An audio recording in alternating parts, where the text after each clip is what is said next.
Welcome to the Fate of Daya, our actual play spin-off of the audio drama No Return. I am your DM Dylan, joined by my amazing co-DM, and I guess he's kind of important because he created this world, Kier Zhao. Hello, Kier. How are you?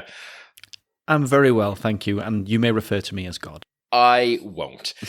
But it's not just the two of us. We have players.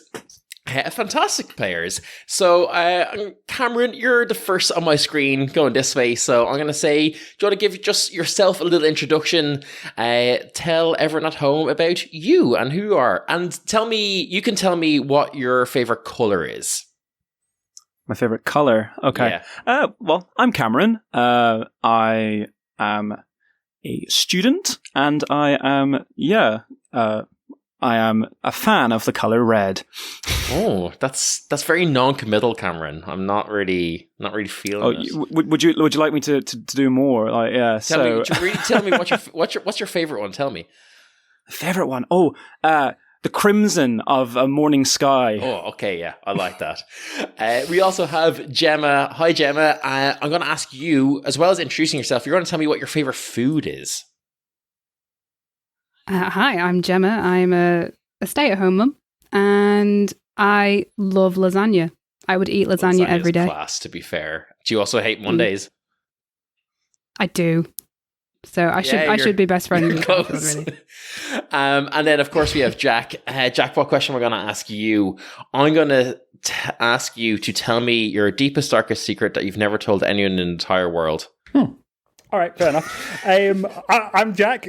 I am a Pro GM and TTRPG writing goblin man. My deepest, darkest secret I've never told anyone is that I am actually personally responsible via a sort of convoluted time travel plot involving some now erased chronomancy. I'm responsible for the corruption and the fall of Lucifer and introducing evil into this narrow mortal plane of ours. I knew it. And it's a pleasure to have you here. Thank you. Yeah. I'm so glad you could take time out of your busy world-corrupting schedule for this. Bit awkward, by the way, Dylan, to be here with God, considering I'm responsible for polluting his creation. But all right, Hey, bud, nice to meet you again. It's been a while. I had my suspicions. Well, of course, omniscient, so I'd expect so. Okay, so we're going to play a little bit of D&D. I'm going to say you've probably listened to our episode 0, which explains what we're doing. And if you haven't, go listen to that now, as that will cover anything that we're not going to say right now, I hope.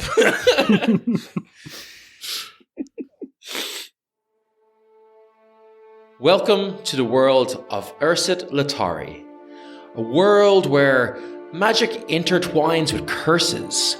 Ancient prophecies herald doom, and the balance between survival and annihilation is as fragile as a spider's tread. Here, gods have turned their backs on mortals, and 3 world curses cast long shadows over the land. But this is not a story of the entire world, but of the region known as Vash, a region in the northern reaches of this land, dominated by the large Lake Noor, from which flows the mysterious backwards river Weirdroy. Nestled between the shores of this lake and bordered by the river, and guarded from the south by the Turkan Mountains, we find Daya, the centerpiece of this story.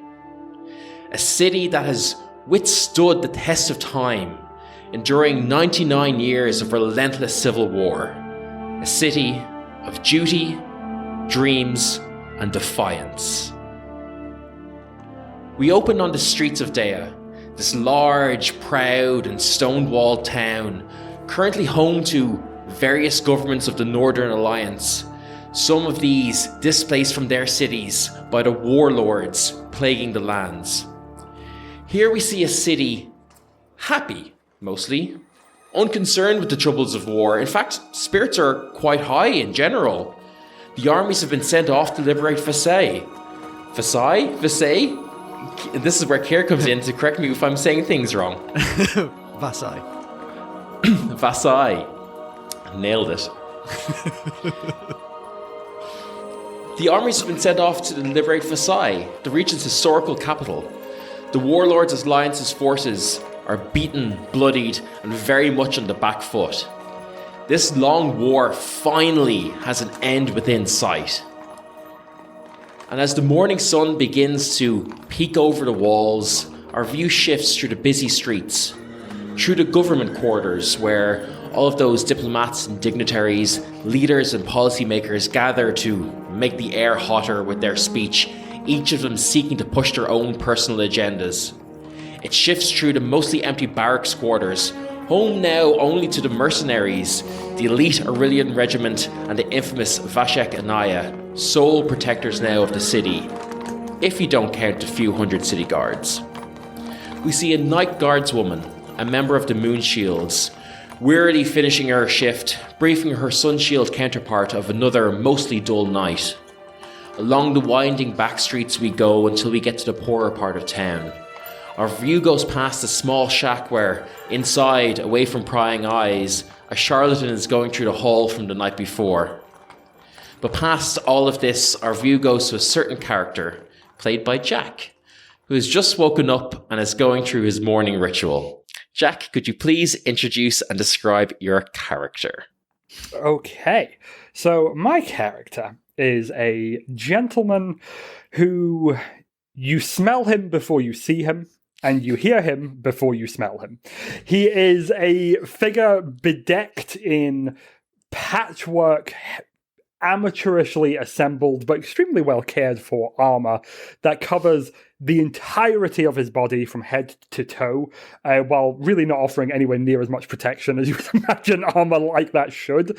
He is finishing his morning ritual where he is atoning for all of the sinful behaviors he conducted or may have considered conducting during his dreams for the night. This particular night, he had no dreams. And so he has to assume that whatever occurred was so shameful that his waking mind has expunged it from his conscious thoughts. So his self-flagellation this morning is particularly brutal, especially because he does so while wearing full armor and with a maul. So he's just finishing off hammering a maul into his own back. Yes, no, that's for whatever it was I was thinking last night. You disgusting creature! That'll bruise up nicely. Right. Put a little bit of salve on that. And, on with the day. He pulls out his agenda for the day, written in a scrawling, twisted, not quite literate script, which only he can really make heads or tails of. Writes out a half-remembered quote from a holy book he has not read, and begins to patrol the streets, as he is the self-appointed guardian of the righteous and the true of this tiny little neighborhood in which he lives. Yeah, and you're kind of walking through the neighborhood, and you see that, like, you come across, like, a pack of stray dogs, and such is the smell that you emanate. They, like, scatter. It's like you're at the other end of the street, and they already leave. Some of them, like, you know, rabies-ridden and stuff, are usually quite, like, docile and don't move at all. Even these ones kind of, like, pick themselves up and, like, scamper away, such as, like, the force of your arrival. Yes, we don't want your sorts here. Come on, away with you. I see my reputation precedes me even in the world of the canine.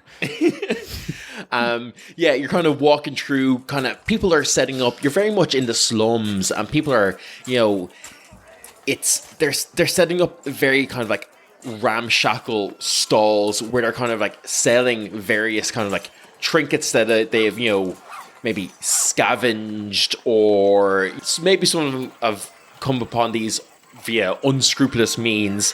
Some of them setting up just like food stations and food stalls and things like that. Mostly, despite the dogs kind of giving you a wide berth, a lot of locals have kind of just learned to live with you, I think. And what would they call out to you? What would they call you by? Or is there a name that you've given them? Well, the only name he's introduced himself by for the past probably decade or so that he's been active wandering around here is a swift justice upon the wings of fury.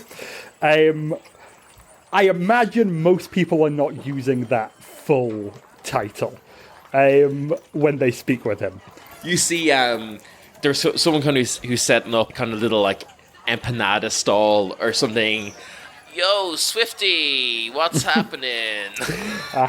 I assume you are. Yes, that is a moniker for which not my. Hello, good morning, citizen. I am patrolling, as you can see. Have you come to me for aid, or perhaps to hear from the good word? And he pulls out calling it a book is an insult to literature. It is like an assemblage of different sheafs of paper, clearly manufactured in different ways and by different styles, that he has written down his version of a holy book of sorts. No, you know me, Swifty, not much one for the reading. I was kind of hoping you might just, finally convince you to buy one of my pastries. The farms have been particularly fruitful. We got some nice bounty in from them. This one's got some carrots and some goat. You interested in that? Goat? I mean, save your excessive lavishness for someone else, my friend. Here, if you are in need of courtesy, here, and he hands him 2 gold pieces. Farewell. Yeah, sure. And you see, he instantly starts breaking down his stall, and completely dumbfounded by this like show of overwhelming generosity and or stupidity. It's a healthy mix of the two of them. Yeah. You continue your route through the city. Or not even through the city, kind of through your neighborhood. You're very much a local, quote-unquote, friendly neighborhood religious man. And yeah, to be honest, it's quite quiet. This is wartime, although you wouldn't really know it in Daya, apart from there's been quite a lot of refugees lately. And kind of with that comes some unrest, a lot of, struggle for accommodation, for resources and things like that. A lot of them have taken up jobs in the surrounding farms and villages in a kind of an effort to increase production, not only for the increased population of the city, but also for the war effort, So more hands are needed. And so it's definitely not necessarily a negative opinion that people have. These people are very welcoming for the extra hands that's needed, but there's been a lot of effort needed to get them housed and properly looked after. So things maybe haven't come to blows yet, but there's still a lot of kind of grumblings, and some of them have resorted to crime, but not all of them, and some of the crime is happening just from in the city itself as well. But this morning, it's fairly quiet. And as you kind of continue your rounds, you kind of get to your halfway point. There is an old temple that's now kind of not used anymore. We're really in this kind of like rundown part of town. And I'm going to turn to my co-DM here and say, what temple was this that this used to be? So most major cities would have at least one major temple to the Lady of Light and Love, Ai. That is going to be, I think, the most common and oldest of the temple structures you would find in the city of Daya. Yeah, so you come to this old temple of Ai. It's not even in disrepair. It's a ruin. It's kind of, mostly ramshackle, and mostly all the walls are kind of falling down. But what you use it for is a training ground, because this is perfect. There are large stones around. There are, bits of like old ceiling joists and things like that. And as you kind of walk into this, you hear a voice of someone that you meet here every day, your little friend Hector. And Hector chimes up and he's like, "All right, Swifty, what's the story? You fucking ready to do some fighting? I'm ready, come on, you prick."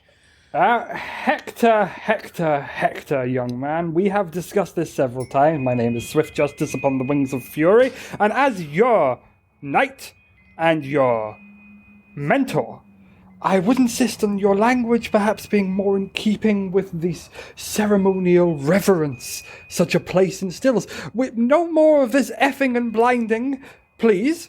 I would be appreciated, but... Right, but how are they supposed to know that I'm gonna fucking bait them? Sorry, I mean, effing bait them. You know, I'm gonna give them the old 1-2, and maybe even the 3-4, and the occasional 5. Yes, so a good cry of "prepare for death, evildoers" quite often works for me, or "say farewell to your kneecaps, knave" is quite good as well. Sometimes, as I've explained to you, crippling them is a better option than hitting them on the head. It's why I prefer blunt instruments. I see you're wielding that little dagger again. Right, yeah, see, the thing is the dagger is, it gets right in the joints, kind of like a little dagger, got those two bones in your arm. If you get a dagger right in the middle of those two bones, right at the elbow, man, that sucks, I'll tell you that. You do make a good point. That would certainly be a good deterrent to criminal activity. Would you say that that's a real good, repentance piece? You have been listening to your lessons, haven't you? Oh, yes. Listen, Justy, alright? Or Justy Fury, whatever you want to be called. You got to... First off, you need to change your name, right? I think listen, you teach me the good ways of fighting, I can teach you the good ways of living on the streets, Between you and me. No, hang on. Start of that is having a great street name. I think you need a street name. What about Mr. Fury? Well, that's interesting. It doesn't really... the part about the Swift Justice is missing. I did toy with another name originally. And then, of course, Swift Justice upon the Wings of Fury, not my given name by my parents, but... Yeah. Mr. Fury, it implies I'm not wanting... if it's just Fury, then they'll believe I'm some sort of marauder or lunatic, wandering the city committing random acts of violence. Oh, no, yeah, that's definitely not what the case is, right? Yeah, I should hope not. I have gone to every effort to make sure that they know I am a holy warrior for justice, and as you will be too, my friend. But, I say, an excellent dagger straight into one of the joints, to just popping one of them out, is an excellent tool for repentance. I will want to emphasize, though, when you are performing repentance upon yourself, don't do any permanent damage. That's important. Bruises and the like, worthwhile, but not until you're quite a bit older. To be honest, I haven't really gotten around to the whole self-repentance yet. Kind of been more on the proactive repentance of other people. Excellent. As I say, you're how old? 10 years? 12 years? Somewhere 12, in that region? Yeah. 12, yes. Far too young to be doing self-repentance at this point. You're still a child and impulsive. Honestly, I am delighted you said that. Yeah, no. You know me. When I encounter these urchin runaways, I just scoop them up, place them in a barrel, seal the barrel for a couple of hours, and then let them out of the barrel unharmed. Yeah, and look, I really appreciated my time in the barrel. They kind of really let me see a lot of what's good in the world, to be honest. And that's how I knew you would make an excellent squire. So, I do, of course, have your pay. I had somebody as well, just as he, this is a man who has never managed to hold on to any coinage for longer than 24 hours. He has it gets distributed to everybody. We can begin your combat training now. I think today we'll use the bricks. And he just picks up one big hefty brick, hands him one, and he goes, now, I just want you to try and get through my armor. Hit me as hard as you can. Try and get me right here in the face. Hard as you can. So he rolled a 19 on the die. So he just... Good lad! clocks you with this brick. How much damage do I take from that? I'm gonna say improvised weapon. Oh my god. He's not that strong, so 5 points of damage. And that loose tooth's finally come out. Good job, lad. Excellent. No, I've been practicing. I tell you, a lot of that repentance is doing wonders for the old muscles here. Yeah, I can see that. Got them going good. See, if I'd started when I was your age, there would not be a criminal left in the city. Yeah, look, about that, Mr. Fiore, one of the things I'm struggling with is kind of like the whole, how do I know and how do I choose who the people are that need repentance? You know, there are loads of new people kind of like sniffed around. I don't, like, you know the usual yourselves.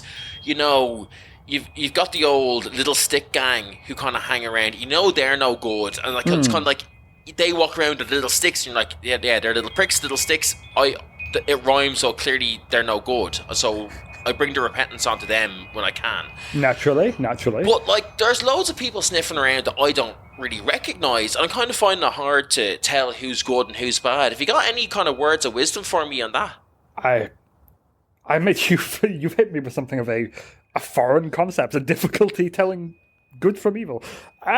Well, I find, I expect these newcomers you're speaking about are the refugees and the like. Yeah, I mean, like, some of them are refugees, some of them kind of just here trying to get some work, you know. A lot of people from, they're from Versailles or Versailles or whatever the town is called. To be honest, I don't really care much about outside of Daya, to be honest. So, like, I don't know, kind of just, they're here, they're kind of, some of them are just doing their own thing. Some of them, they're kind of just acting shifty. Some of them acting, you know, they're kind of sniffing around the barracks and around the government buildings and stuff, and kind of like, what's their story? Kind of, that maybe seems a little bit weird, but I don't know, maybe they're supposed to be there.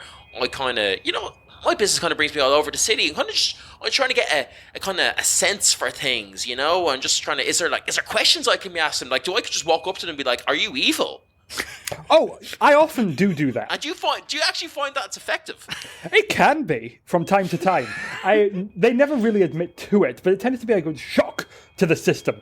I also find it's one of the reasons I distribute any of the ill-gotten goods I get hold of, because those who are good and who have what they need will simply not commit criminal acts, but those who are criminals anyway, those I smash with my hammer. Oh, yeah. Think of it this way. If they are unsmashed by my hammer, they are not evil. If they are smashed by my hammer, then they are. Simple equation. Right, that kind of does leave up some kind of questions, as if, like, is this why when you kind of do your business in the morning that I'm going to level with you, we can all hear? Really, I do try to keep it down. Yeah, you gotta try harder than that, man. No, I am hitting myself with a maul, you understand. So. Yeah, but because you're not hurt, that means that's your proof for that you're not evil. Is that kind of the logic here? Oh, no. I wander streets bludgeoning people to death with a hammer. Of course I'm evil. Everyone, to a certain extent, is. It's whether or not... You're not going to bludgeon me to death, are you? Kind of just... No. Like, I got all this money, I gotta spend it. I mean, I shouldn't think so. Not until you're an adult, certainly, and if you do something irredeemably evil. Hector. The thing you have to know about good and evil is this. Good is being good, and evil is behaving in a manner contrary to the good. One, we should support, and the other, we must destroy. Do not listen to the philosophers or the grandstanders or any of these people with their fancy books who try and talk about shades of grey. I heard there's 50 of them. 50 now. That's what they do. They twist it up. Listen. They will tell you that a man can be good and evil, or there are different facets. Oh, yes, he robbed this woman, but he's a loving father. Nonsense. A criminal is a criminal and nothing else. And criminals must be prevented. If they can be talked out of it, excellent. If taking a finger or crushing a foot is enough to turn them around. Putting them in the barrel for a number of hours. That is reserved for children, of course.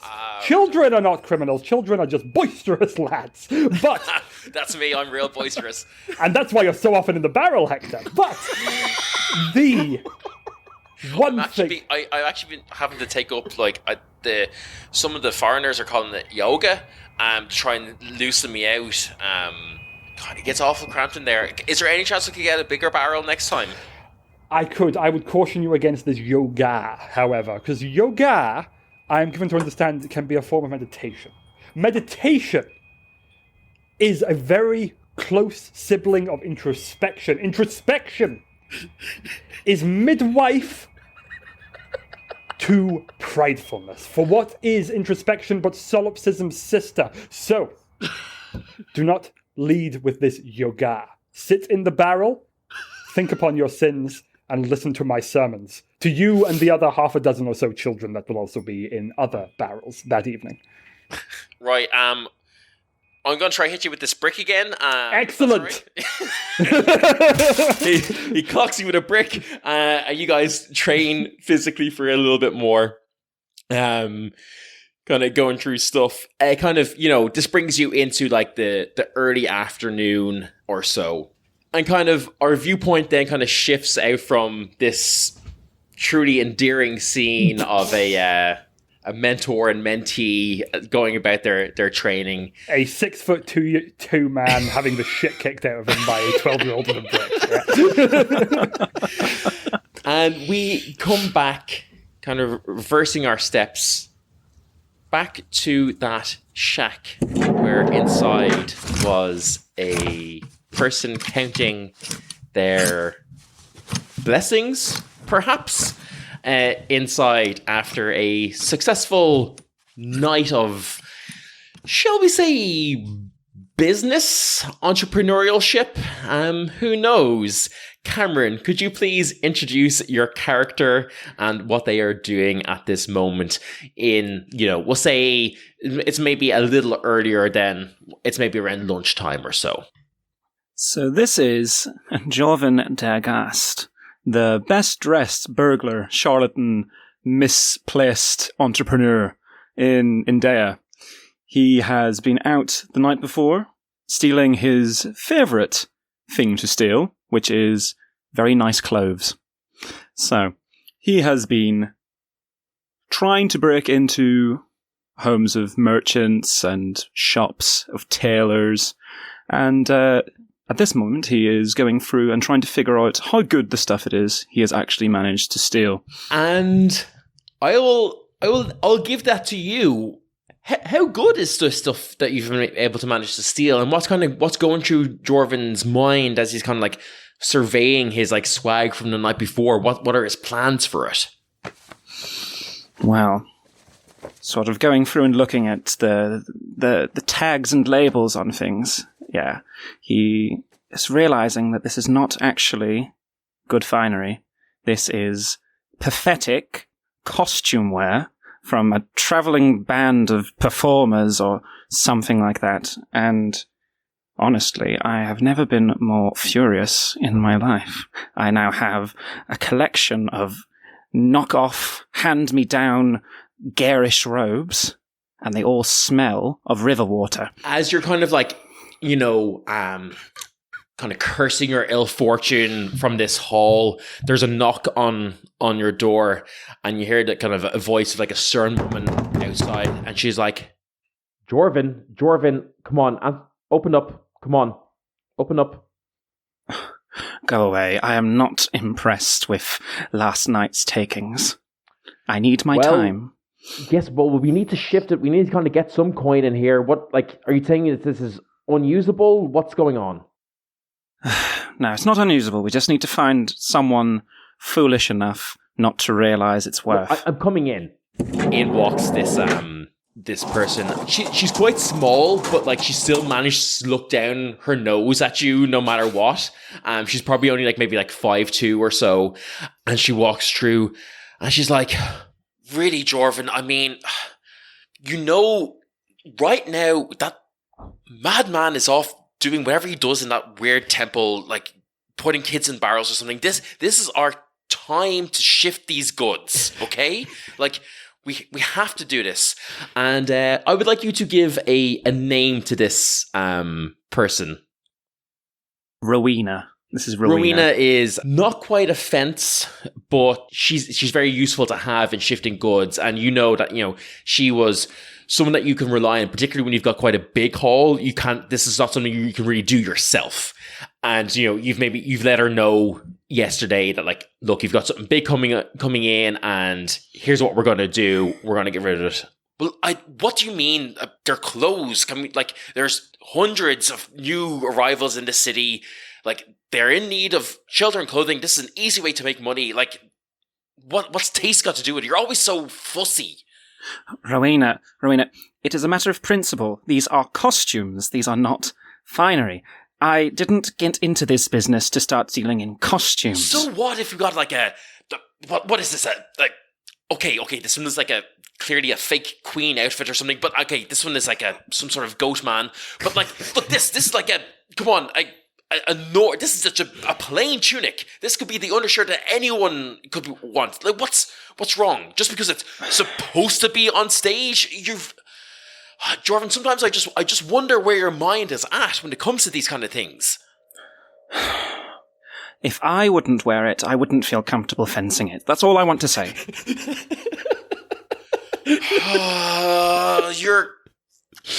You're killing me, Jordan. You're honestly killing me here. Okay, so what's the plan? You trying to give it away? Like, are you gonna dump it?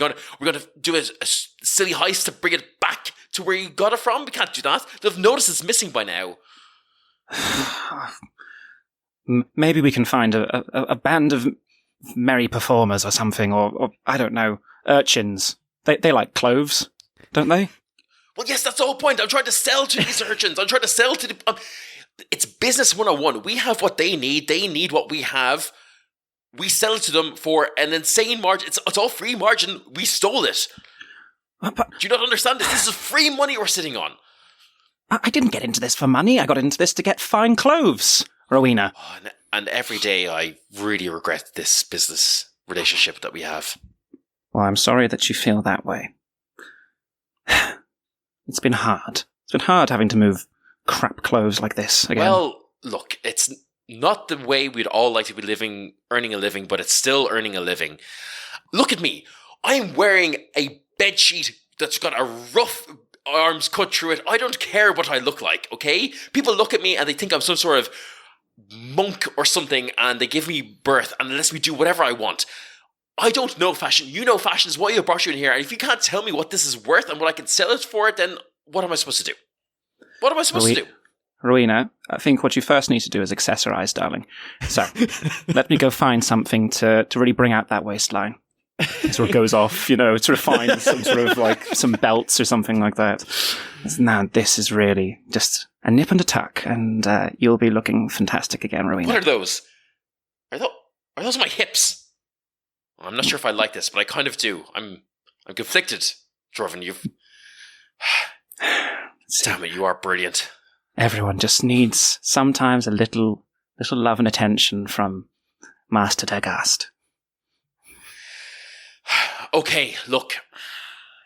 What do you want to do with these clothes? They're your clothes. You find them. I'm not going to make money of them. I'm going to go. But if you want a hand shifting them, we can do it, I guess. No, you're right, Rowena. We should try and move them in some way. Where's a good place to try and pawn them off on some unfortunates? Okay, I've got an idea. If we pass this off as a charitable act, Winged Fury, that weird masked man who runs around the city, I think he'll look benefactorly upon us. We can operate in his turf if he believes we're doing the right thing. So if we pass this off as we're doing a charitable act, we are selling these goods for knockdown prices way below just enough to cover operating costs. He'll understand that. I think we can go to his neck of the woods and kind of get things around there. If we have him aside, we don't have to pay protection money. We have this. He's the protection. And he is bloody ridiculous. Yes, that is a fantastic idea. Yes. This is why I brought you on board, Rowena. You really do have the most wonderful ideas. You bring the fashion smarts, I bring the street smarts, and together we create street fashion, okay? This is what we do. Yes, I think you've got a good plan there. I like the idea of some well-dressed urchins that that I'm being protected by and protecting with basically upgraded upholstery. Yeah, so you or Rowena kind of like take up some like bundle of clothes, walk into this swift wings of Knight's Fury or whatever Jack's character's called. Name is called, kind of like neck of the woods, giving out clothes for like cheap enough that they can afford. Like she kind of like is leading a lot of the negotiations in terms of like, you know, what she can get out of people, but as she said, it's all pure profit because it's all stolen goods, you know? There's this like 15-year-old kid. What do they look like now that you've completely bedecked them out in this stolen costumery? Okay. They're wearing sort of a pair of what look like sort of almost cowboy boots. You know, sort of these high boots with, you know, sort of zips up the side. Tucked into there are a pair of green tights, which lead up to then what is basically kind of a leather skirt come kilt type thing. A sort of, I want to say it looks like sort of thick sort of silk kind of shirt and a sort of a little sort of gilet thing over the top and a big cravat, which is, there's barely any of their body left, to be honest, at this stage. They're just covered. Yeah, and they look at you and they're like, honestly, this is giving such aristocracy vibes, and I love it. Like these boots, the fact that they go to my calves, love it. It's going to keep me so warm come winter, and like the protection from like dust and dirt alone, fabulous. Loving the green, loving the cravat. I can dig this so much. Thank you so much. They pay for their ridiculous clothing. Let's make the first roll of this game from a player a ridiculous roll and give me an insight roll. Oh no. Is 20 overall then? They buy into it fully, but only because it's presented from you. If it was, you know, they would never pick anything like this for themselves, but because you've presented them in such a way that they are in it, and they are like, I am going to be the best dressed urchin this land has ever seen, you know? And they love it. And they whisk away. Your kind of afternoon keeps, like, you know, going on. You're, you know, out with Rowena kind of dressing up the town. And our viewpoint kind of shifts out and goes back again, back towards the barracks quarter. Where we see in kind of this barracks area, her shift not yet begun, but she is kind of, you know, walking around, talking to people that she knows, coming up to someone that is an old friend of hers. And Gemma, would you please introduce your character and what they look like and what they're doing right now? Yeah, so I'm playing Salren Eleonora, and she is it's kind of a olive-skinned, kind of dark-haired woman. She's a half Nyx or half elf. She's very definitely kind of keeping herself to herself, but keeping a kind of eye out for anything that might be going on. She's quite small, but you would not want to mess with her, and you kind of get that idea just from the kind of stony look on her face. Yeah, she's wearing kind of good armor, but maybe not good quality. She doesn't really care about her appearance. Her hair's kind of, you know, scraped back into a loose ponytail, bits kind of flying out in the wind. Yeah, she's kind of rubbing sleep from her eye as she walks. You've kind of come into the, like, you've been up a little bit, and you're kind of just like, you know, you haven't begun your rounds or anything, but it's, you know, you're a member of the Moon Shields. You work odd hours. While it's early afternoon, you've only been awake maybe like an hour or so, and you're kind of just like out walking the city, taking in its sights. And as you usually do, you head off to one of your friends, one of your old fighting buddies. Describe to me who your friend is from the Fate of Daya. What do they look like? And like, is there a specific spot that you usually meet them in, or do you kind of go and like, wait for them after practice, or kind of what's the vibe here in how you meet them? So she kind of heads up to Zoran, who's a quite imposing figure, quite a kind of stocky, tall guy. It's kind of shaved head, and he, you wouldn't want to mess with him. And he's kind of probably just about starting his shift on the usual post, probably just kind of guarding the outer walls, kind of keeping an eye on who's coming in and out. And Sarah intends to know where he's going to be, so she wanders up and finds him just starting out. Salrin, it's nice to see you as always. Still in that tatty city guard gear. What's going to take you to come back to the Fate of Daya, huh? Don't fucking tempt me. Things so dull. We're a bit of the same thing here. Why, I long for that feel, the thrill of battle, the adrenaline as you're facing down an enemy, something clear and in your face, not this open expanse of nothingness. As he kind of like looks over the city walls, and you've gone up here to where he's like kind of just doing his rounds, and you see there's just like farms, very small villages. We're kind of like, as I said, we're early afternoon, plenty of visibility. You're seeing kind of like miles out. What I wouldn't give for some fucking action, So what? Work's good, boring. You said there's 2 people you're looking after. What's their story? This madman with the dresses, always with the dresses, and this other guy with the big hammer. Are they going to cause any trouble? We're going to see some action yet, or what? The trouble from them? Oh, God, no. I kind of thought that maybe trying to stay in one place and do something honorable and, might be interesting, but my God, this is just so dull. I told you this. Think of it, when we finally go, when this war is over, those warlords are on their last legs. Then we're off to the next big thing. What, you're going to just stand here eating your tacos from your carts? What? Come on. Hey, they're good tacos. Yeah, but still, there's tacos everywhere. Tacos aplenty. Yeah, but these are really good.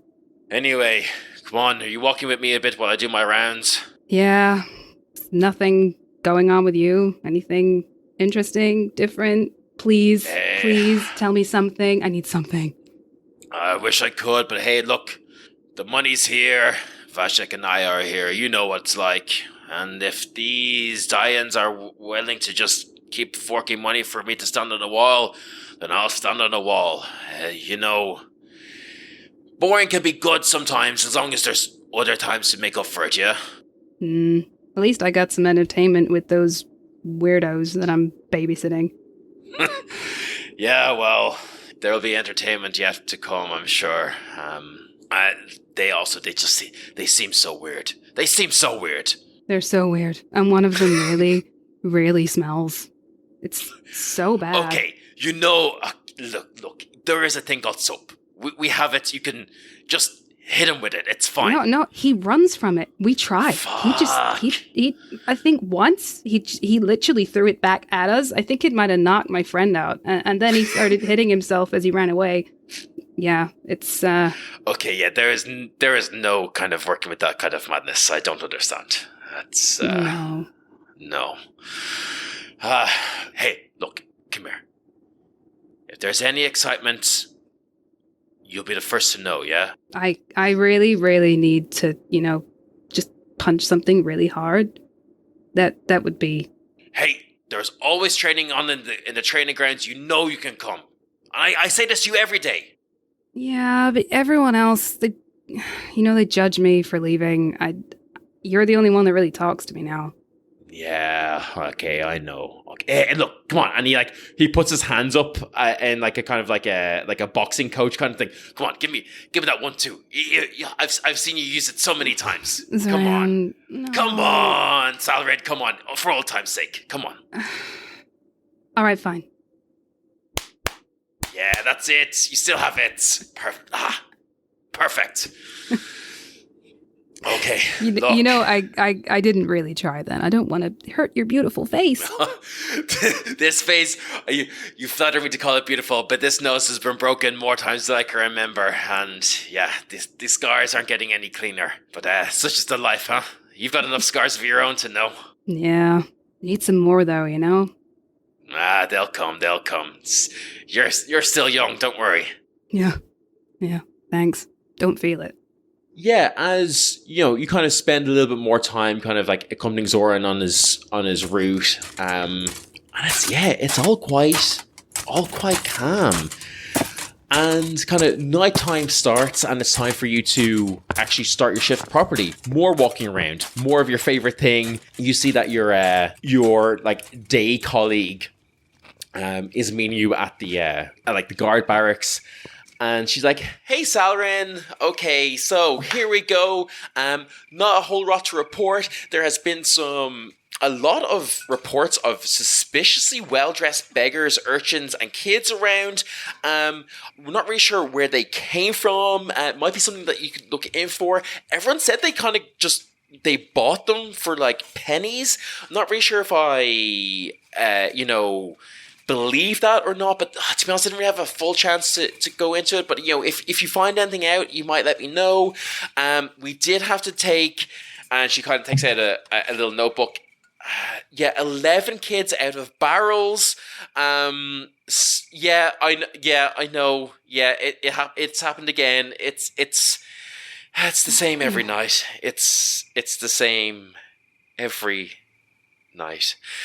But yeah, so I guess just look, if you're going around, like I can't talk to him. If you wouldn't mind just like talking to him, see if he can finally give up this barrel business. I don't want to go near him. I know you don't, but no one wants to, and you're the only one who's he's ever had any sort of like kind of like actual words. I think he respects you from like as your time as a fighter. Respects me? Okay, respect is a strong word, but he tolerates you. Yeah, that's definitely what he's doing when I'm standing there. Yeah. Well, look, okay, if you can do that, that would be great. I'm gonna go. Honestly, I'm gonna go drinking. So yeah, enjoy, I guess. Thanks. Yeah. No worries. You too. And she kind of starts like, she's been like kind of taking off her like armor and stuff as she's doing it, kind of finally the kind of like shimmies off her chainmail, hangs up and leaves. And yeah, you begin your nightly rounds. And yeah, as kind of as usual, your rounds lead you into the areas of swift justice. You smell him before you see him, kind of around a corner, but the two of you see each other. Oh, God. Hey, justice. One moment. Bang, bang, bang. Now you think about what you did while you were in the barrel, young man. No, okay, hey, I kind of gotta talk to you about that.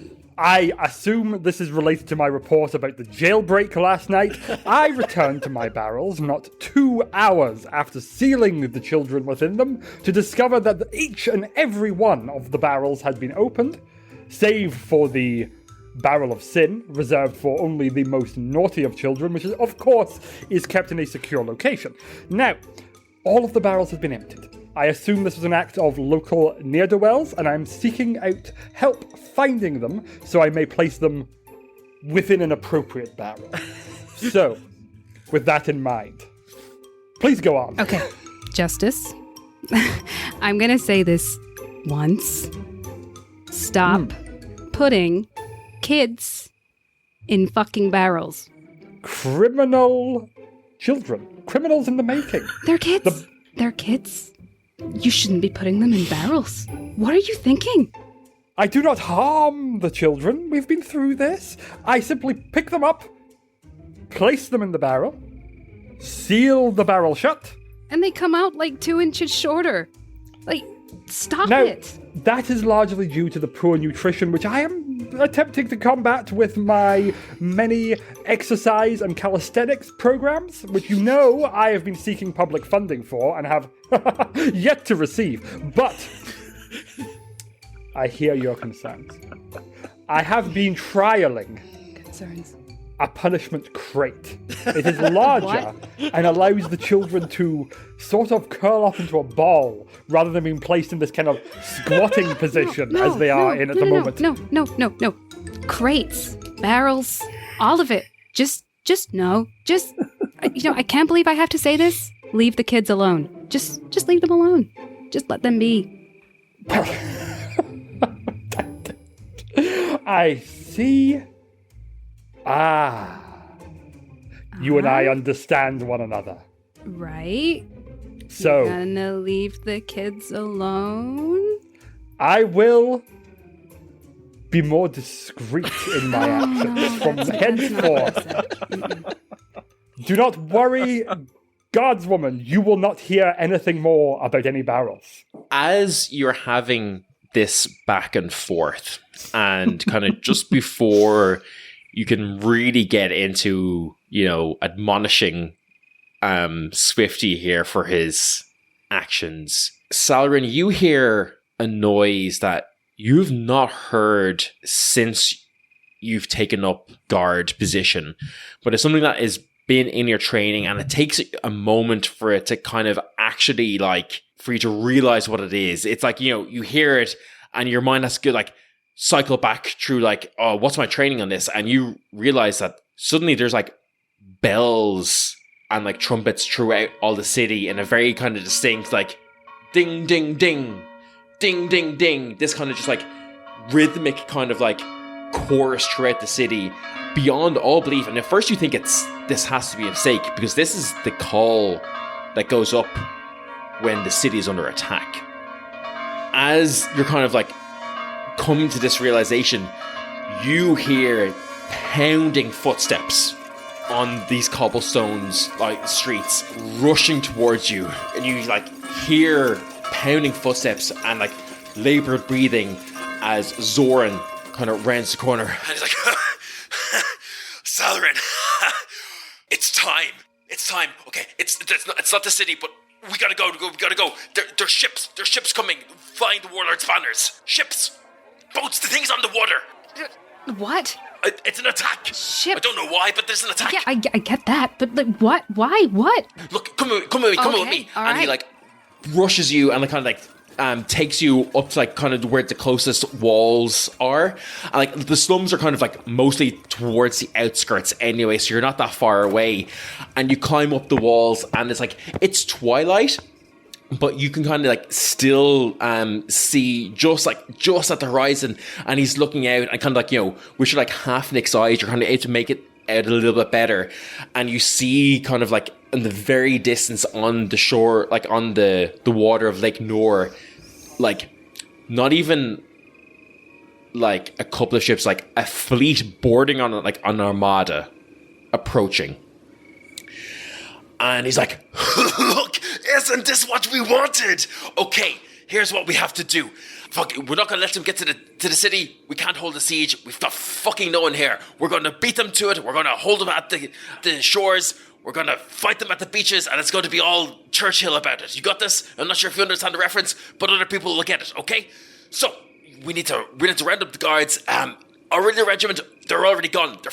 They just fucking ran. They just started going straight for us. So they're going to be our first line of defense, but we need more. We don't know how much. Judging by the ships, thousands of them. We don't know, but if we can stop them getting from onto a beachhead, we can buy some time, okay?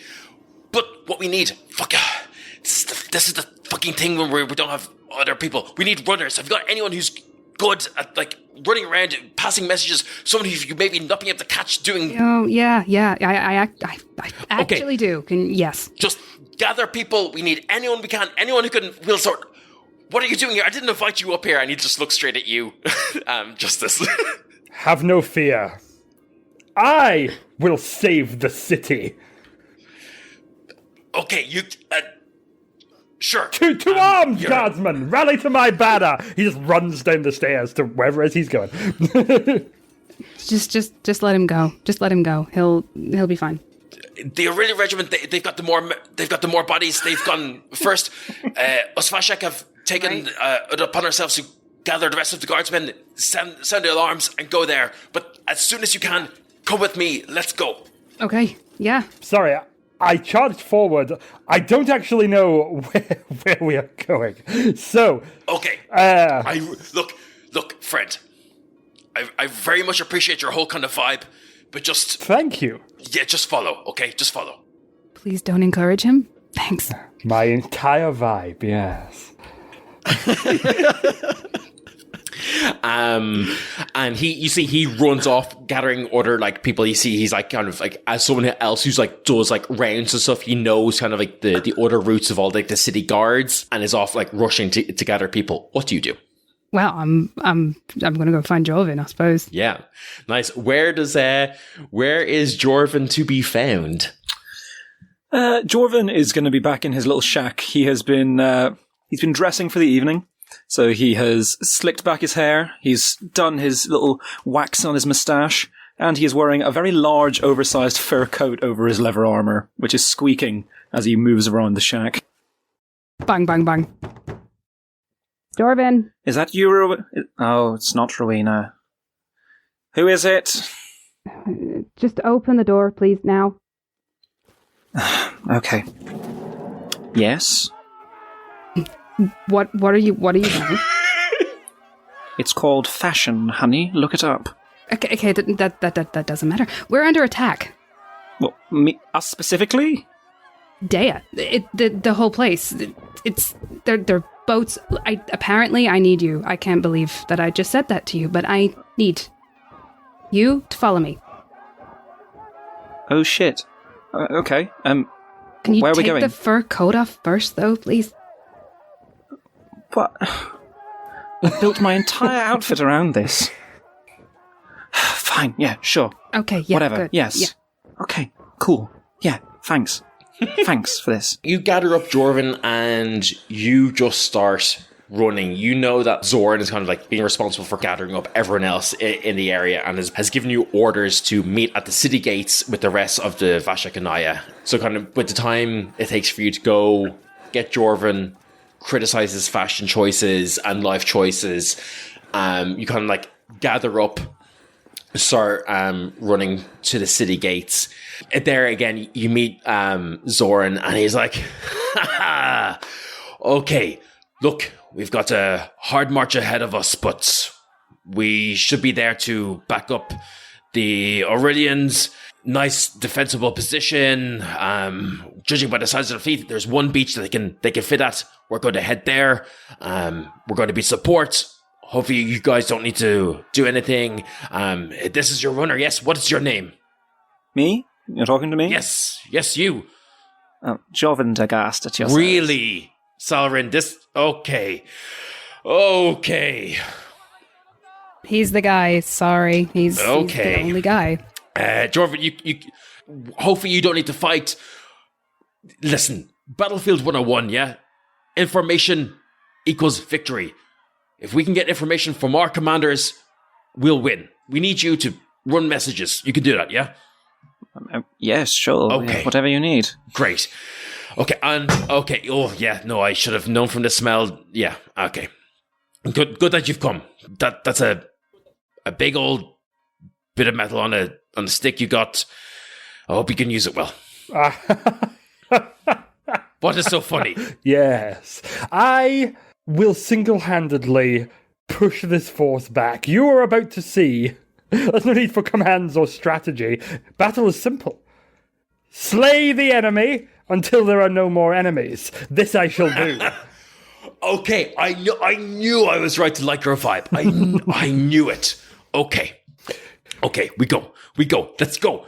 And you guys go on just like a forced march. Not quite a jog, but like a very fast pace to kind of get there.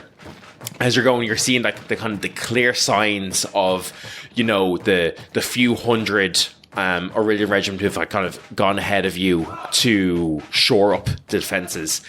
And as you're kind of like walking and you're going through all these kind of like all these farmlands and things like that, and like even it's still quite late, but there's still like people like laboring away in the fields, kind of a lot more kind of like, than you'd ever, you'd usually expect.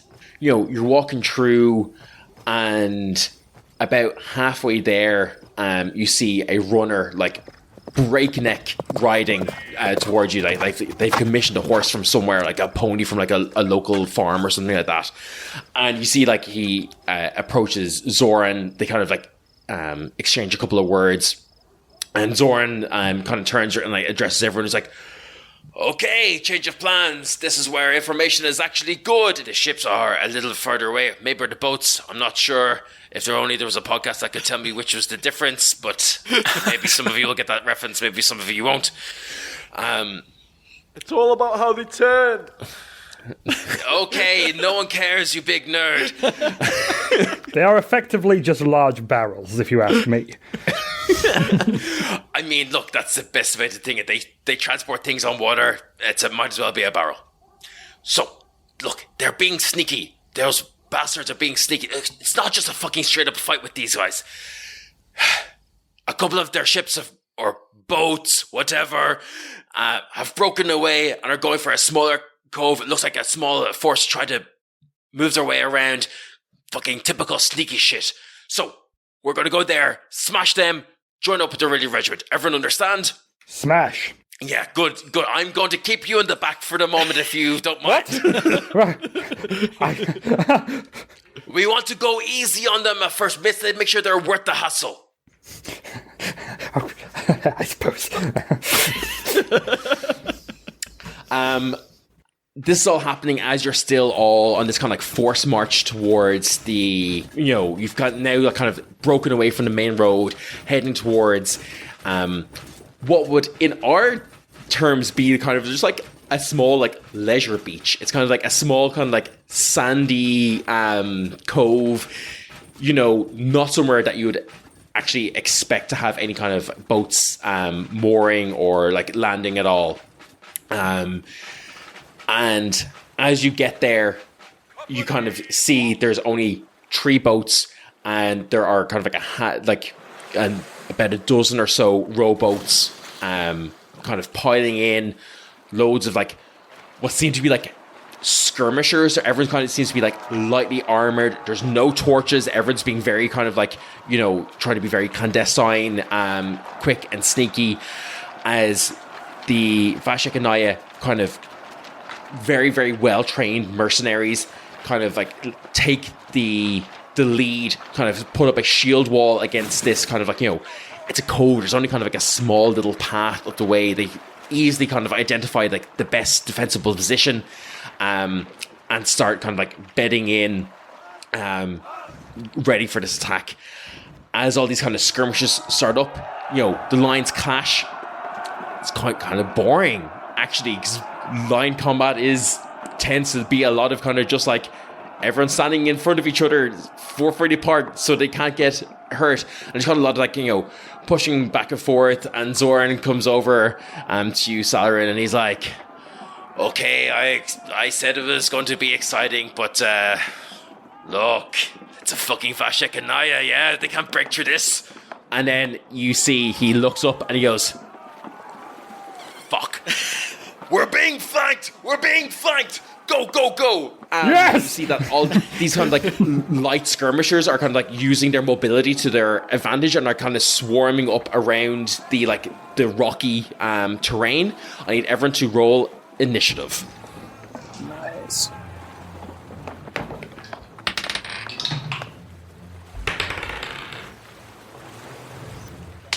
$16. 16. Then we have, you saw after 16?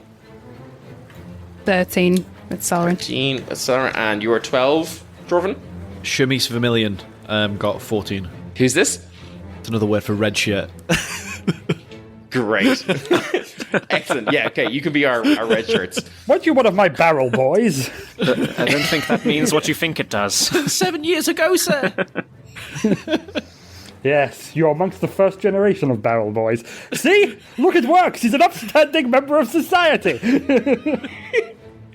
So, I'm going to lay out what the situation is. Up first, we have Swifty, Then we have some red shirts, apparently. We've got Salrin. We've got Jorvin. And then, basically, because Zoran has kind of spotted them, the enemies are going after you all.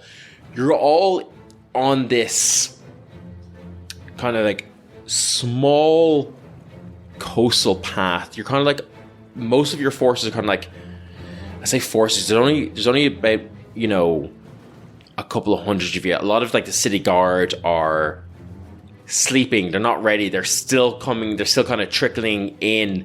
This has very much been the Vashik and Naya have reached there first, and they're just hoping that the city guard are going to come. And Vashik and Naya are more than capable of kind of like holding this line by themselves. They're not going to be able to be punched through. However, if they start getting flanked and pincered, they're screwed. Most of your forces are kind of like on this like cliff path, with the bulk of the fighting happening on this path down towards the beach. You have the high ground, but on this kind of like rocky terrain, you have people kind of like swarming up and around. Zoran has kind of pointed at you three and sent you off onto the left flank, basically just to skirmish with people here to kind of keep them from pincering in and fucking shit up. And like, you know, he's kind of shouting orders to like other kind of like small groups that's having to like form on the fly as like the city guard and not used to kind of like this kind of like, you know, pitched combat basically. But he's like, perfect, you guys are used to skirmishing in the streets, this is what I'm going to do. Go, go, go. And you see that there are 6 enemies kind of rushing around you. You kind of manage to kind of clamber up onto this like really uneven and like rocky terrain. It's like nighttime. You're not really able to see much. Kind of, you know, by the time we've gotten here, it's like close to midnight.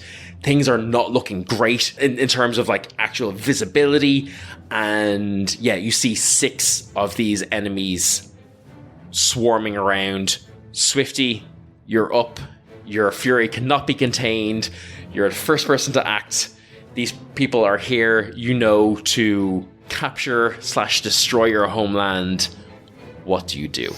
The wonderful thing about this is my enemies are ontologically evil, and therefore any action I take against them is righteous and good. Ah! He's charging forward with his maul. I'm going to leap through the air and just attempt to stove in the head of the nearest guy with his massive hammer that he's wielding in both hands. Great.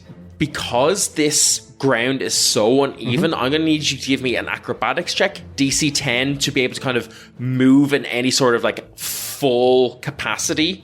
So if you want to do things like leaps and stuff like that, it's going to be quite hard because the ground is so uneven and your visibility is so poor. The tactical player of RPGs in me wants to say I'm not going to leap, but Swifty's going to leap. So okay, no, fine. Yeah, you can take it back your action if you want. I'm just saying this is if you are trying to like, you know, basically this is all difficult terrain with added hazards. So if you want to do anything kind of like out of the ordinary or kind of rush, it's going to be harder to do. But if Swifty gonna leap, Swifty gonna leap. Swifty's gonna rush, and Swifty's out of the ordinary, so he's gonna leap. So acrobatics check, you say? That is a 1. Yeah. I rolled a 2, reduced to a 1, my friend. What does that get me? I reach the enemies without any impediment. I'll tell you what. Okay, I'm going to give you a hard choice here. Just to spice things up a little bit, because it has to be for such a terrible roll. It could have been 1 worse. True. It could have been. Then I wouldn't be giving you a choice. What if I got a 0? Yeah. So I am going to say that you can either get there, but such is your footing and your positioning that all enemies who attack you this round will have advantage because you're basically, you know, off balance and not able to kind of like manage yourself.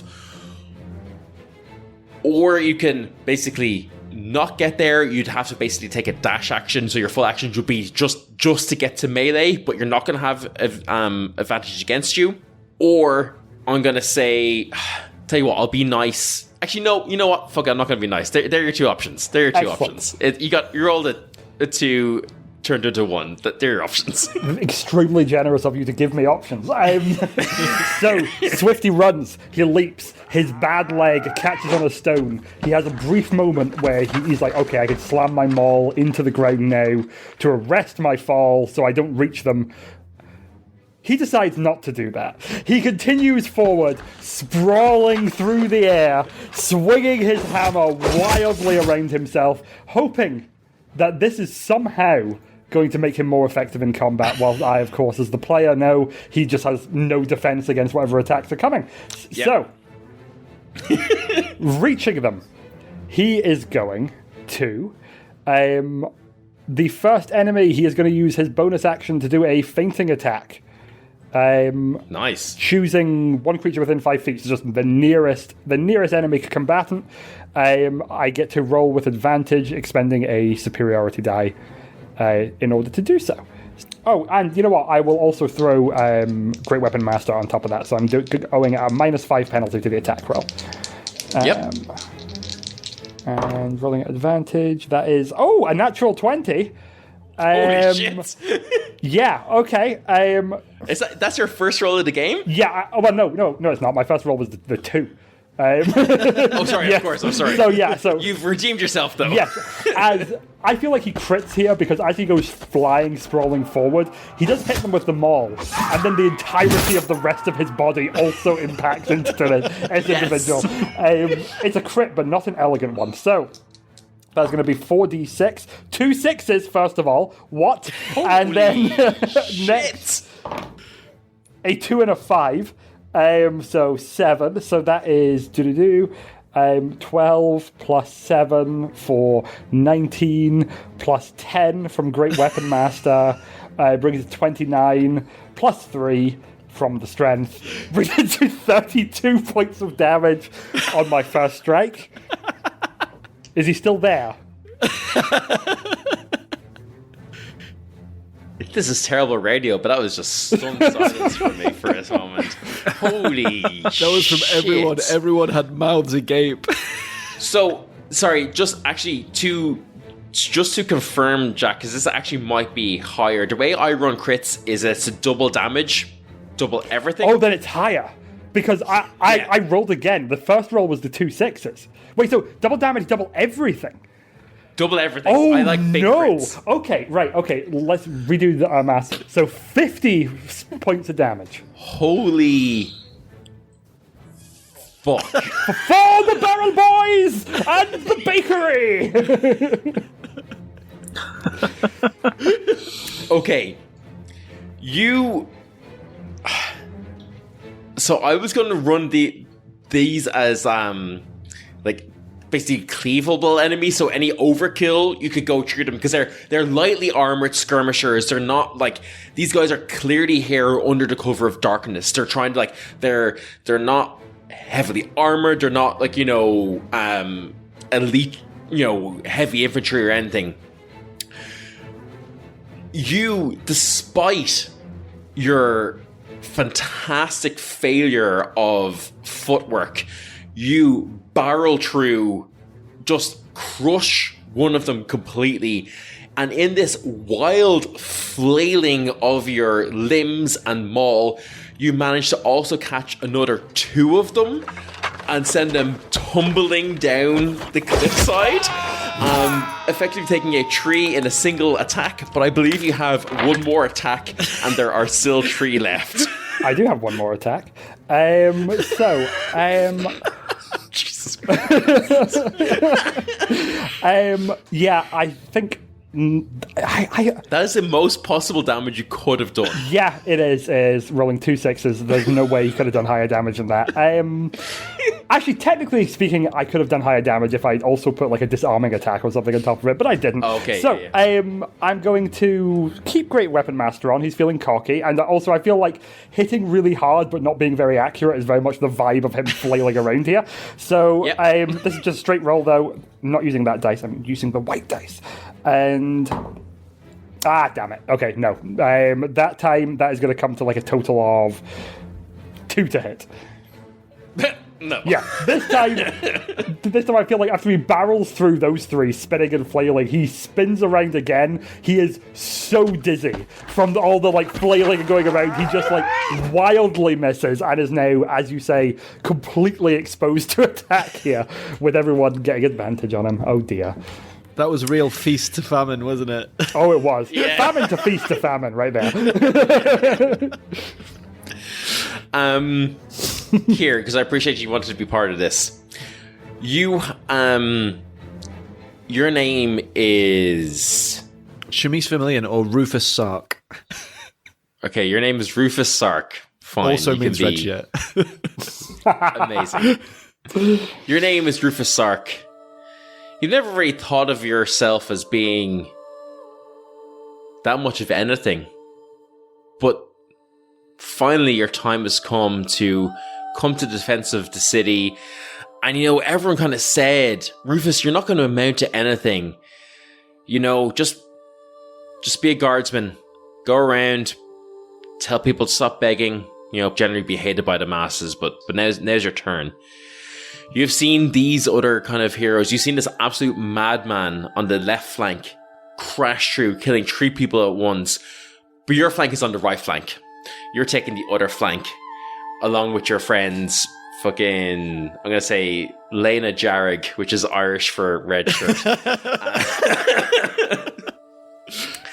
And you are facing down also 6 people. I'm going to say you're so average. You've got a +3 to hit, and you do a d6 +1 of damage, and you have an AC of 13. Okay. What do you do? And you've 1 attack. Inspired by the brave attack I've just seen, I attempt to emulate it. I run and I jump. Acrobatics check. Fuck. 23. No, 22. Yeah. 22.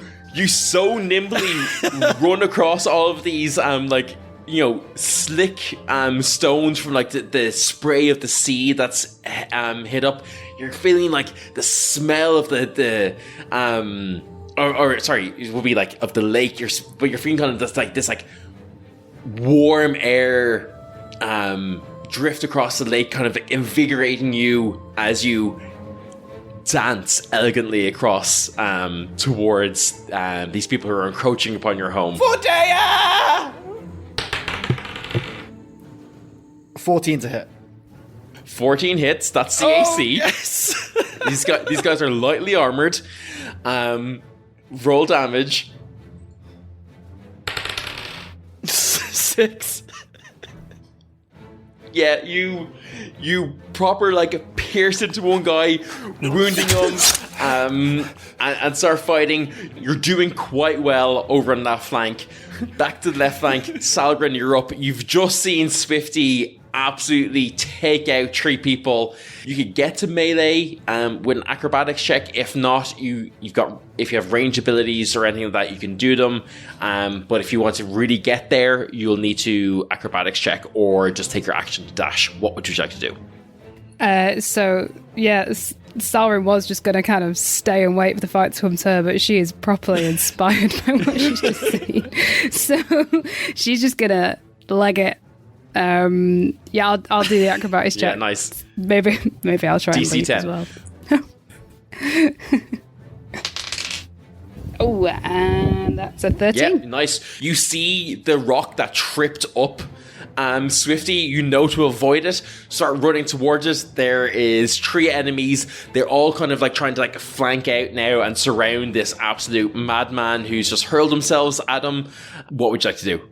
Yeah, I've got my 2 short swords. I'm just gonna swing for the first guy that I can get to. Go for it. With the first one. Ooh, that's a 9. 9 is not going to do it. You see that she sees you coming. She kind of rips her eyes off from Swifty as he's flailing around, just in time to kind of deflect one of your blades. Yeah, I'm gonna go with the second one. And that's a 17 to hit. 17 hits. Yeah. 7, but I'm also going to use a superiority die to try and do menacing attack Nice. as well. I can use my superiority die to add to the damage, but also the target has to make a wisdom saving throw, DC 14. If they fail, then they're frightened. She is frightened. What damage do you do? 13. Yeah, she is heavily wounded. You go cut like deep across her chest, almost like cutting into her neck. As she looks at you, she looks at Swifty, who's just gone on an absolute mad one, and you see like where their assault had been like kind of like this like real swift, we're going to like use our superior speed against these heavily armored Vashikanaya. You see that, you know, she kind of like balks back a bit, her arm trembling as she kind of like looks at you as you're like kind of like basically almost bringing death upon her. Yeah, so there's someone else next to me, right? It's not just There's her. not just her. Yeah, you could I'm going to say if you want to attack someone else, she will get an attack of opportunity against you. Yeah, Because they've kind of like fanned out around, like they're very much kind of like loose formation skirmishing around, you know, each trying to find their own path through this like, you know, these this like rocket train, so they're not like all within melee. Yeah, all right, cool. I'm just going to try and go for her Nice. again then. AC 14. No, 11. She, in her fear, she like stumbles backwards just as you strike, like more luck than anything kind of saves her as she like falls back onto the ground, you know, luckily avoiding your blow. Jorvin, you're up. Oh, are there any within 5 feet of either of my party members? Yes. Yeah. Okay. I'm going to take out my short bow, and I am going to try and sneak You see attack. that there's one that's on Salarin, and the other two are, I'll say one of them is 5 feet of Swifty. The other is kind of like maybe like 10, 15 feet. Like you see he's trying to like basically avoid all of this and try to go around and kind of like try to flank you guys as well. The one that's fighting Salarin is very wounded. They're on death's door. She's not going to last long. The one that's on Swifty is completely okay. Okay, let's go for the one on Swifty. Okay. Let's see. Nat 1. Oh. Yeah, do you have anything that gives you advantage or anything? No. Then it's not one. Well, you're used to fighting in darkness and in unfair conditions where, you know, you have the upper hand. What you're not used to is the clamor and the noise and the chaos. While it's, you know, from Zoran's perspective and maybe Salarin's perspective, boring and it's just a pitched combat of holding a defensive choke point, you are hearing people scream, people die, people, you know, you look down and there are like, you know, people who are like clutching grievous wounds. You've just seen Salarin like almost kill someone. You've seen Swifty like barrel 3 people to their deaths down this cliff that they've just climbed up of, and all kind of this chaos just gets to you, and you kind of let loose this, but kind of just everything combined just takes you out of it, and you can't get a good bead on your opponent. Yeah, is that your turn? I don't think there's anywhere to hide, really. There's a lot of kind of like rocky outcrops and like, you know, like ferns and things like that all around. You could feasibly hide. Okay. Yeah, Jorvin is going to find a little nook to be ashamed in. Yeah, great. Give me a stealth check. Nat 20. Yeah, fucking you Roller disappear. coaster this game. Yeah. Oh, You yeah, you think to yourself, okay, if I can't get a good clear attack on someone because it's okay, like I'm gonna play to what I know. I'm going to stick to the shadows. I'm gonna hide. I'm gonna wait for my moment because that's what Jorvin knows. And you see that there's like quite a large kind of outcrop that you kind of dip behind, and you're able to kind of like use that as cover that kind of brings you around to like a perfect opportunity to attack a on your next round. And we're back up to Swifty. Swifty, there's one person on you directly. Another person is trying to flank you far around. You've seen Salarin now join the fray, fighting people. There's still people down fighting in the pass. What do you do? Got a little throne there. I see 3 of them have fled. Well... Wait, holy shit. No, it's not your turn. My guys need to attack. Holy shit. And No, it's fine, they're man. going to- They all attacked. They all missed. Did you not remember that? No, I don't remember that actually. Does a 19 hit you? Me? Indeed it does, sir. That is 8 points of damage. Come on, the barrel boys hit harder than you. Oh, 19 on the first. Will I go for a crit on the second? No. Okay, and another 4 points of damage as the other one kind of rushes in, attacking you. Actually, these guys are skirmishers, sorry, so they've got like 2 blades. Totally impractical in real life, but it's cool in fantasy to think of skirmishers with 2 swords. It's a 15 hit? Yes. Oh, wait, no, it doesn't. No. Okay. Your wild flailing doing a lot for you in managing to keep people at bay more than anything else. So only 1 hit getting at you. Probably the damage coming more from you, falling than anything else, and actually it being attacked. Pulled so many muscles in this maneuver. Salarin, the one who's fighting against you, is frightened, kind of like climbs up to her feet, tries to stab at you, but she's frightened, so she has disadvantage, and that's a nat 1. And a 3 does nothing, misses entirely. I'm going to use a superiority die to do riposte, so I'm going Nice. to attack her. Yeah. Because she's missed me. Yeah, have it. that is not how Salah would say it. 17 to hit. 17 is a hit. Yeah, that's 10. 10 damage. You cleave her down. She is gone. Yeah, that's what I thought. She is dead. She barely able to kind of stand against you. Clumsily lunges. You're easily able to bat her blade away with one blade, take her down with the other, leaving her dead on the ground as she dies, unable to take you out at all. Now it's your turn, Swifty. Just raising his maul, and the multitude fell upon the plentitude, and their wrath was seen from the heavens, and is going to make an attack with Great Weapon Master. No, Yep. no advantage or anything this time around. Superiority or crit. No, I know. I'm not using that dice. That failed me. This dice. I'm sorry. 2 seconds. Show us. I'm taking the camera down. Is this another nat 20? Jesus. So, let's. Oh, All right, yeah. yeah. I mean, Okay. okay. I'm sorry for ruining your encounter balancing here by just. It's fine. I thought 6v3 was a kind of an even fight, but I guess not. So that is going to be 40 points of damage.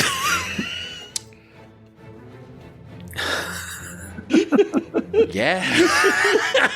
Ain't that just the way sometimes? I mean, as a DM, you can't account for 2 nat 20s on a Great Weapon Master in a row. Like, you can't account No, for there is no accounting for it. It just happens sometimes, and it's like, okay, there we go, yeah. I'm going to give this one to you, Jack. Okay. I think he while screaming a quote from scripture that would upset any priest who actually knows the holy word, just effectively hits this skirmisher with an uppercut with his maul, just lifting it up from the ground directly beneath this guy's chin. The cleave's going to hit the other remaining guy, right, and also kill him. And launches him directly into the second guy, and they both go tumbling off the cliff. Yeah, I'm going to say that with such is the ferocity of your assault, with reckless abandon for your own safety, you almost single-handedly have cleared this flank. I know you have another attack. I'm going to breeze past that because there's no one around for you to attack just yet. I have two more attacks, actually, because of the Great Weapon Master gives me a bonus action attack. Okay. Yeah, I did. You don't... You're teabagging me at this stage. Okay. We're going to shift over to the red shirts. You're doing well so far. Just tell you what, give me a dexterity saving throw, DC of 14, to kind of see how you're doing in avoiding attacks and kind of like keeping your footing and stuff like that. 12. Okay, so you've taken some wounds and you're not doing great, but you're kind of still fighting. You've kind of got one chance. You see that some of the people that had been kind of like assigned to your flank have now been reassigned back to that other flank to try and like, they clearly need more help on the other side. They seem to be having like the upper hand on you. You've kind of like one chance left for Rufus to kind of like do his best. What does Rufus do?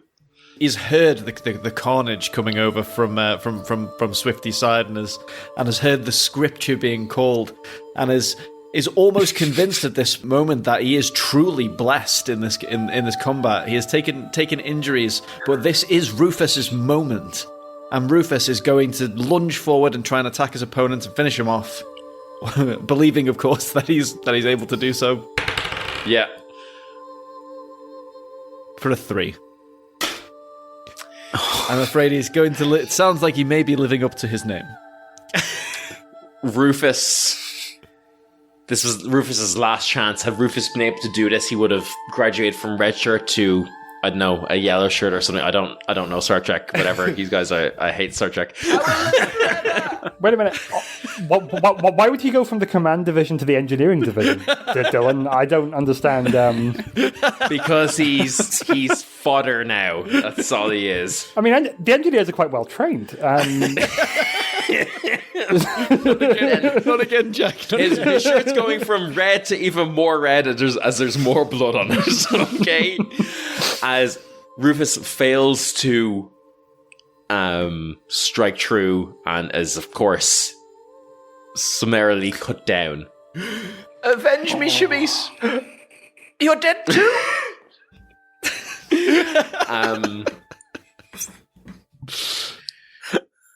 I'm gonna say, like, guys fucked up those 6 people so quickly. Like, so quickly. You basically single-handedly win this flank and have diverted enough resources and bodies away from the other flank that they're unable to get a foothold at all on the other. And you see the Vashik and Naya kind of led by Zoran, kind of just like, Salaran, you kind of like, you remember this so well, where he's kind of like walking, like, you know, back and forth along the lines, and he's like, okay, Vashek, on my count, 1, 2, 3, step. And they all step forward and kind of like shield bash with their shields. And he's like, yes, very good. 1, 2, 3, step. Does it again. And you see that they're just getting kind of forced into this kind of like donut of death. You guys are able to kind of like break down, kind of cut through the backs, kind of clearing out this like small ambush force. As you do so, and kind of like Zoran comes up to you, he's like, well, I wasn't sure what to expect, but did pretty well for a smelly guy. You sure do a good flail. Well done. Salrin, I hope a bit of excitement for you. Short-lived, but they proved no match for us, huh? Yeah, I'm just blown away by whatever this guy did. That was pretty good. I got an aside from the corner of my eye. It looked really like he was going to just fall, but then he turned it into a wild attack. I've never seen anything like it. The great power of the justice. I'm still very dizzy. Excuse me. A moment, and he walks over just to the corner and just barely manages to get just the bottom bit of his helmet up in time to just throw up on the floor immediately. And there we go. Right, it's expunging evil. And you, I lost track of you. You disappeared for a bit, but then I saw you raining arrows down. Perfect. But look, I need you. We need runners. Will you run? Please run. Tell the Aurelians we'll be there with them as soon as we can. Yes, we did very well, all of us, very fantastically well in this endeavour. I'm going to go, and I will see you soon. Yes, goodbye. And Jorvin, as you take off, back up the path, up away from this cove, and kind of like up the hills on this kind of like beachhead, your eyes catch something that you are not ready for at all. All of these farms and little homesteads and like kind of like small villages that you'd seen as you were walking through, you see that there are various fires being raised for all these crops that are being planted here. And you see in the city itself there seems to be small fires dotting up all around the city of Daya. And that is where we will end episode 1.